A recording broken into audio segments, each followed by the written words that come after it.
E-beat പദ്ധതിയുള്ള ഉപകരണങ്ങൾ പലതും പ്രവർത്തനയോഗ്യമല്ലെന്ന് കണ്ടെത്തൽ. തിരുവനന്തപുരം പോലീസ് ആസ്ഥാനത്തെ സെൻട്രൽ വർക്ക്ഷോപ്പിൽ നടത്തിയ പരിശോധനയിലാണ് SD കാർഡുകളും സിം കാർഡുകളും ചാർജറും ഉപയോഗശൂന്യമായി കണ്ടെത്തിയത്. കോട്ടയം, കൊല്ലം, എറണാകുളം റൂറൽ എന്നിവിടങ്ങളിൽ വിതരണം ചെയ്യേണ്ട RFID റീഡറുകൾ ജില്ലാ സ്റ്റോറിൽ കെട്ടിക്കിടക്കുന്നതായും കണ്ടെത്തി.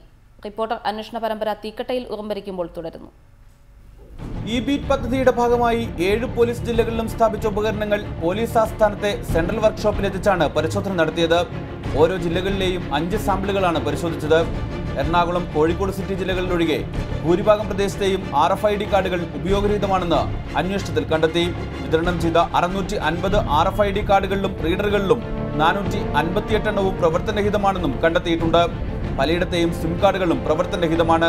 ചില സിം കാർഡുകൾ സ്വകാര്യ വ്യക്തികൾക്ക് അനുവദിച്ചതായും കണ്ടെത്തി. കൊല്ലം സിറ്റി, കോട്ടയം, എറണാകുളം റൂറൽ ജില്ലകളിലേക്ക് നൽകിയ RFID റീഡറുകൾ അതാത് ജില്ലാ സ്റ്റോറുകളിൽ കെട്ടിക്കിടക്കുന്നുണ്ടെന്നും അന്വേഷണത്തിൽ തെളിഞ്ഞു. അതേസമയം പദ്ധതി പൂർത്തീകരിക്കും മുമ്പേ തന്നെ ഇ-ബീറ്റ് സിസ്റ്റം പ്രവർത്തിച്ചു തുടങ്ങിയെന്ന് കരാറുകാർക്ക് പല പോലീസ് സ്റ്റേഷനുകളിൽ നിന്നും റിപ്പോർട്ട് നൽകിയതും ക്രമവിരുദ്ധമാണെന്നും അന്വേഷണത്തിൽ തെളിഞ്ഞു. റിപ്പോർട്ടർ, തിരുവനന്തപുരം.